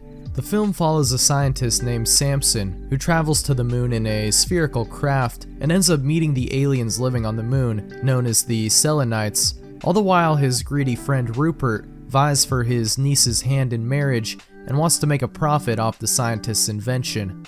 The movie is lost today and is on the British Film Institute's list of 75 most wanted films. All we have today are these bizarre frames from the movie. The Fall of a Nation, 1916. Despite The Birth of a Nation from 1915 being an important piece of film history and a milestone as far as film productions go, it's also quite reprehensible, not just by today's standards, but was even considered controversial back when it was released, thanks to the inflammatory nature of the story, as well as the racist depictions of black people, and the outright endorsement of the KKK.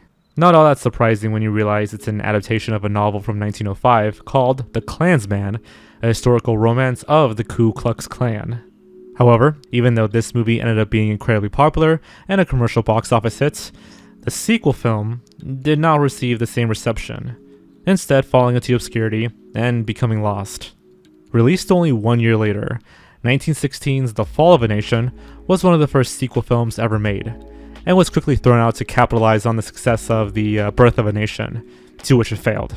The movie details a dystopian future America, in which the nation falls and is overthrown by a German dictator, as a force called the European Confederated Army invades and begins killing civilians. Eventually though, after a few years under German rule, an uprising is started in the third act by a woman named Virginia Holland, who leads a rebellion and eventually takes back the country. The legacy of this film now is only a few stills and some advertisements. The Big City, 1928. Another of Lon Chaney's lost films, and one of the most well-known, which, like another film that will appear later on, was destroyed in the 1965 MGM fire, never to be seen again. The movie was a crime drama released in 1928 starring Chaney, who plays a criminal named Chucky that notices another gang, led by a man named Red Watson, is going to rob a nightclub and does so before they could get the chance to. Chuck goes on the run, trying to hide the stolen jewelry. Meanwhile, the cops are hot on his trail, and Red comes back into the picture, demanding a share of the profits. Eventually, Red is arrested, while Chuck is able to escape with his girlfriend and partner in crime, Helen. At some point, he is convinced that a life of crime is bad, and to turn the stolen jewels into the police, which he does, before proposing to Helen. There are quite a few stills today, and even a trailer, but no footage, as again, all 8 reels of the film were destroyed in the fire, and it's unknown if any other copies are still out there. Castle Sinister, 1932. While this movie is said to be one of the earliest horror films ever to be made in Britain, it is also quite obscure, with it mainly being overshadowed by another movie of the same name from 1948. The movie features your typical mad scientist tropes, and again was one of the earliest examples of this archetype in cinema. A synopsis of the movie written in Cinematograph Weekly reads, quote, Ronald Kemp, visiting a remote castle, is pressed by his host, a professor, to stay the night. In the course of it, Ronald meets Jean, who entreats him to help her father, who is kept under observation by the professor. This intercourse is watched by an ape-like monster who jealously attacks Ronald. Jean summons the professor to help. Instead, he threatens to use Jean for his experiments in brain grafting. The monster then attacks and kills the professor. Jean's father is freed, and she and Ronald join him in leaving Castle Sinister. Other than this, it seems like the movie wasn't received very well, and likely wasn't preserved, making this 50-minute film lost, with not even any stills or verifiable posters of any kind being located. Daibutsu Kaikuku, 1934. Also known by the much longer title, The Giant Buddha Statues Travel Through the Country, is one of the first ever kaiju films to be produced in Japan, predating the original Godzilla films by 2 decades. The film follows a giant, over 100-foot Buddha statue as it travels around the country before flying away. Not much else is known, however, as today the film is lost, with only a few frames surviving from the movie, with the only known copy of the film being destroyed during the Second World War. Although, interestingly enough, there was a remake made in 2018 called The Great Buddha Arrival. Cleopatra, 1917. At the very least, this lost silent film has some footage which survives. Not much, less than a minute of footage, but it's more than can be said about a lot of the movies from this time.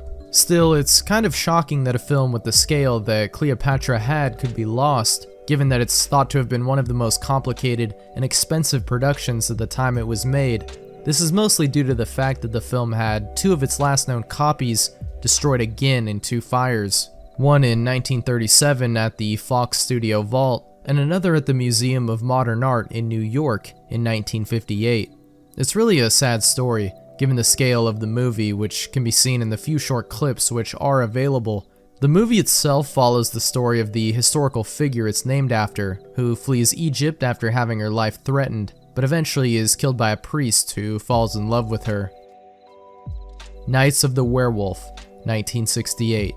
Also known by the original Spanish title, Las Noches del Hombre Lobo, this Spanish and French production is one of the only films on this list where it is unconfirmed if the movie even existed at all.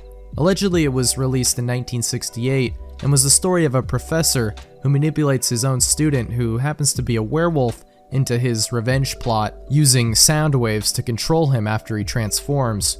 The only proof of the film's existence, other than one alleged frame from the movie, is the claim of the actor Paul Naschy, who allegedly portrayed the werewolf, that the movie was indeed filmed and wasn't just some cancelled project.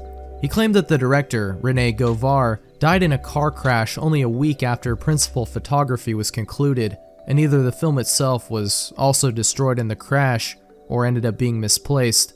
Either way, the film has never been seen, and some believe the entire thing is a hoax devised by Naschy, but I guess we'll never know unless one day more concrete proof of its existence emerges. The Great Gatsby, 1926. The Great Gatsby is an iconic American novel from 1925, considered by some to be the great American novel, the embodiment of Americans' culture and identity. And its first movie adaptation, made only 1 year after the novel was released, is lost media. The film mostly followed pretty faithfully to the story of the book, which concerns a young man named Nick Carraway, who moves next door to a mysterious and wealthy man named Jay Gatsby, who hosts lavish parties and falls in love with Nick's cousin, who is already married, encapsulating that era of America, an unprecedented period of growth in the 1920s, called the Roaring Twenties. All that survives from the film counterpart, though, is a poster, some stills, and a short trailer. Rumors of a full copy being in an archive somewhere have circulated, but there is likely no substance to that claim. Hands Up, 1918. This one is another lost film serial again, starring Ruth Rowland from 1918, which consisted of 15 different episodes, or chapters, all of which are now lost.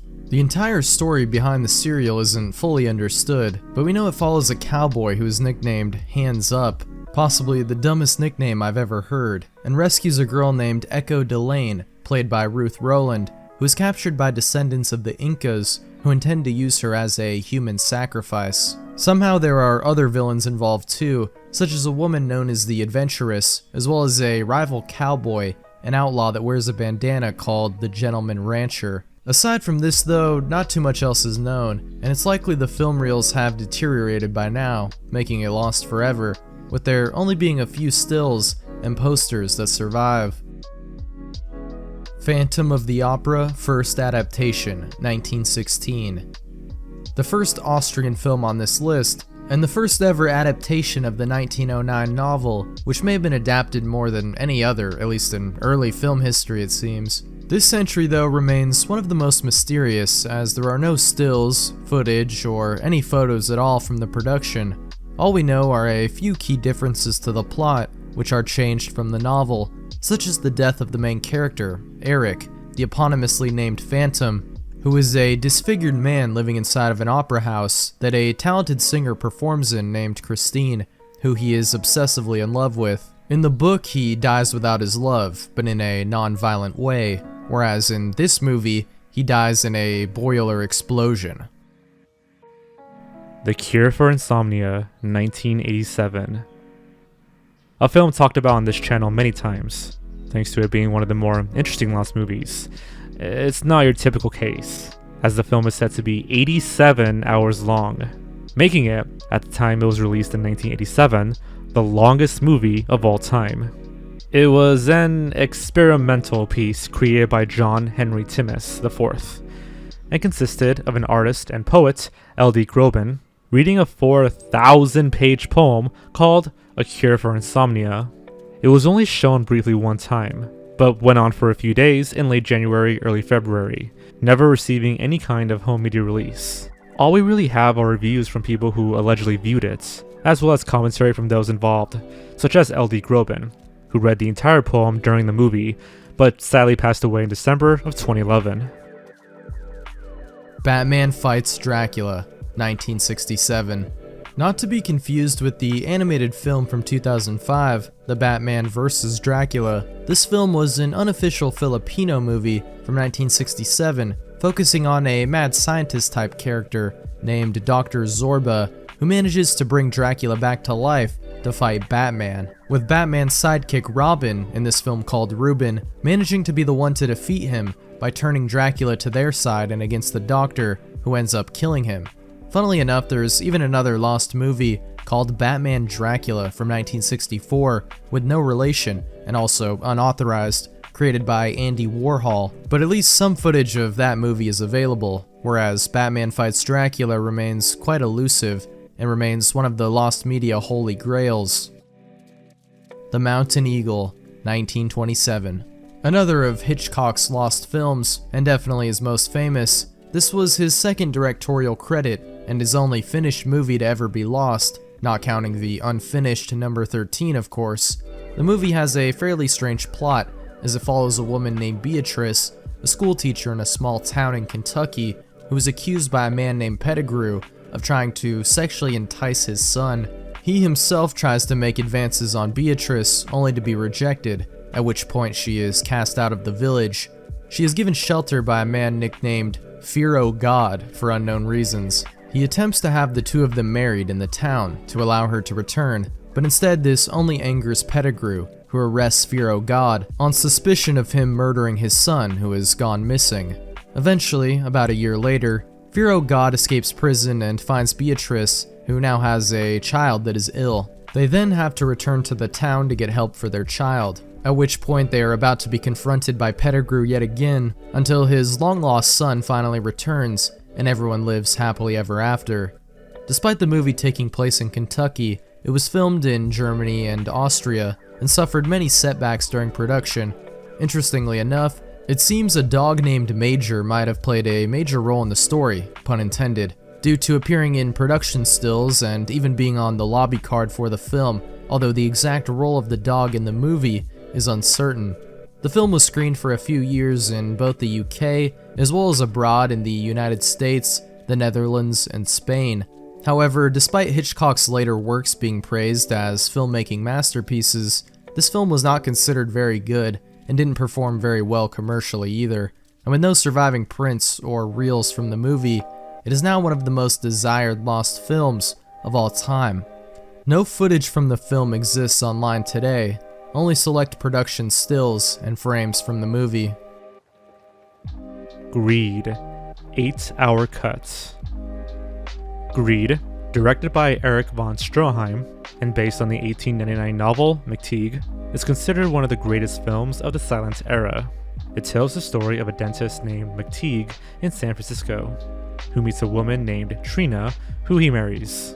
But after winning the lottery, greed takes over both of them, leading to a destruction of their marriage and trust in each other. The film is quite notable and well regarded for its naturalistic approach and realism, which was unheard of back in those early days of filmmaking. The official release, coming out on December 4th, 1924, had a runtime of 140 minutes, which at the time was considered long. However, that was far from the entire thing.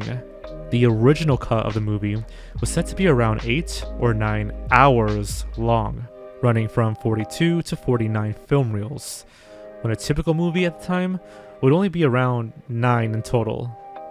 This original cut was considered possibly to be the greatest film of all time by some of those who got to witness it, only around 12 people, who claimed that it was unlikely another film would ever surpass it. Obviously, you can't just release an 8-hour movie, at least not back then. And so von Stroheim cut the film down to 4 hours, which was still way too long, before handing it off to other editors to trim it down further, claiming he could not cut anymore without tainting his original vision. Eventually, they got down to 2 hours and 20 minutes, to which von Stroheim reportedly said to his friend and editor, quote, "If you cut one more frame, I shall never speak to you again." And since then, the original 8-hour cut, as well as all of its deleted scenes, have been lost. There have been rumors of copies circulating around, such as one being in the possession of Benito Mussolini at some point, although no footage from this lost cut has ever surfaced, so it's possible we may never get to see it. Him, 1974. Definitely gonna go down in history as the most interesting case of a lost pornographic film of all time. That's because if you don't know the story behind it, it tells the story of a man homoerotically obsessed with Jesus Christ. It screened in New York in May of 1974 and was shown around America for a few years before falling into obscurity, gaining notoriety and interest years later when it became lost thanks to its subject matter. All that exists from it today are some stills and newspaper advertisements. Thunder, 1929. Thunder, starring Lon Chaney and directed by William Nye, is an interesting movie because while it wasn't a silent film as it had sound effects and music, it did not have any spoken dialogue. It follows Chaney's character Grumpy, a railroad engineer who meets a girl named Zella on a trip to Chicago, who flirts with his son named Tommy. After they arrive in Chicago, Grumpy's friend, or brother, it's kind of unclear, a guy named Jim who also works on trains, is hit by one and killed. Tommy blames his dad for Jim's death, and they fight on the train, which itself crashes during this argument, causing Grumpy to lose his job. Grumpy, still obsessed with trains, begins to repair it even after he was fired. Eventually he's able to fix it, and with the reluctant help of Tommy, is able to use it to travel through a flood to bring supplies to people in need, even rescuing Zella in the process, who got lost during the flood. Some footage actually has been located of this movie, at least one reel's worth, as well as some of the audio tracks, but the full film still eludes us, thanks to this movie being another potential victim of the MGM fire of 1965. Lon Chaney had also developed pneumonia while filming this movie in 1929, and was later diagnosed with lung cancer, with his condition being worsened by an incident while making the film, where fake snow ended up in his throat and caused an infection. He would die less than a year later, in August of 1930. JoJo's Bizarre Adventure, Phantom Blood, 2007. JoJo's Bizarre Adventure probably needs no introduction, as it is one of the most iconic and well-known shonen manga and anime series of all time, with Part 1, Phantom Blood, debuting all the way back in 1987, and Part 9, The JoJo Lands, still ongoing to this day. It has been made famous thanks in part to the David production anime series, which propelled it into the mainstream, adapting parts 1 through 6. However, even before this, there were a few attempts at adapting the JoJo manga into anime format, including a feature film of part 1 titled simply JoJo's Bizarre Adventure Phantom Blood, released in Japanese theaters in 2007. The 91-minute film was produced by Studio APPP, and was made as part of the 20th anniversary of JoJo's Bizarre Adventure. Its last known screening happened in April of 2007, and was not seen outside of the country, never to receive a home media release of any kind, leading to its lost status. Thankfully, the movie isn't entirely lost, as there is a work print of the film that contains about 16 minutes of footage, as well as a few trailers, some test animation, and a partial reconstruction uploaded in December of 2019 to YouTube. If you haven't seen JoJo Part 1, a basic summary of the story is that it follows a young man named Jonathan Joestar, who belongs to a well-off family in England in the late 19th century, but his life is thrown into chaos when his father is saved by a man named Dario Brando. Years later, his son Dio is adopted by Jonathan's family, and the two become rivals, as Dio seeks to take their family fortune and eventually becomes a vampire after stealing a magical stone mask, leaving it up to Jonathan to stop Dio once and for all. The Day the Clown Cried, 1972. Of course, the list would not be complete without The Day the Clown Cried, one of the most infamous pieces of lost media ever, not just because of the interesting story behind its development, but also its strange plot and the fact that the film was privately screened very recently in 2024, as per an agreement made with the creator of the film and the Library of Congress, who the film was donated to. Stepping back a bit though, the film was conceived in 1971 by Jerry Lewis, featuring a story about a clown named Helmut Dork who was taken to a concentration camp during the Holocaust and agrees to lure the Jewish prisoners into their own executions using humor in a bizarre attempt to make their last moments slightly less tragic and sad. It definitely came off as pretty inappropriate given the subject matter, especially because Lewis was known for his slapstick roles and for his presence as a comedian. The idea behind the film just didn't exactly seem like it would work, which probably contributed to the many setbacks that occurred during production. Lewis himself regretted making the film in the first place, saying it was made in poor taste and failed in its tone.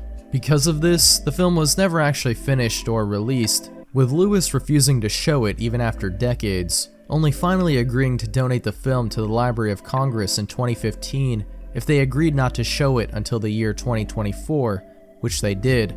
In August of 2024, it was finally privately screened and confirmed that the film was never finished, but did validate that 5 hours of footage did exist. However, it seems as though the public won't get access to this footage anytime soon, although there are some behind-the-scenes clips which are available thanks to documentaries, as well as many frames from production.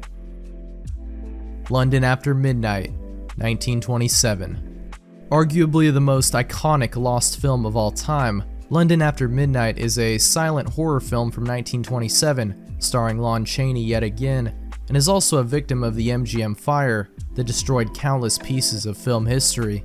The film was an adaptation of a short story written by director Todd Browning called The Hypnotist, which to my knowledge is also lost media.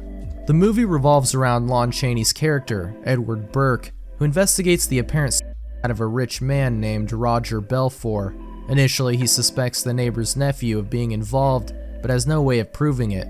He returns to the house 5 years later and enacts an equally insane and ingenious scheme in which he pretends the house is haunted by a vampire-like figure known as the Stranger, which is actually just Burke in disguise, using hypnosis and his fake vampire persona to trick the neighbor, James Hamlin, into eventually revealing that he was the killer all along. At the time, the film wasn't very appreciated, having minimal commercial and critical success, although Chaney's portrayal of the Stranger was praised, especially the makeup and costume work. However, the only known copy of the film was, as we know, completely destroyed in the MGM fire, which occurred in August of 1965. There's a chance, albeit a slim one, that copies of the film exist somewhere out there in the hands of collectors, but as of today, all we have are still images and the script, which survives.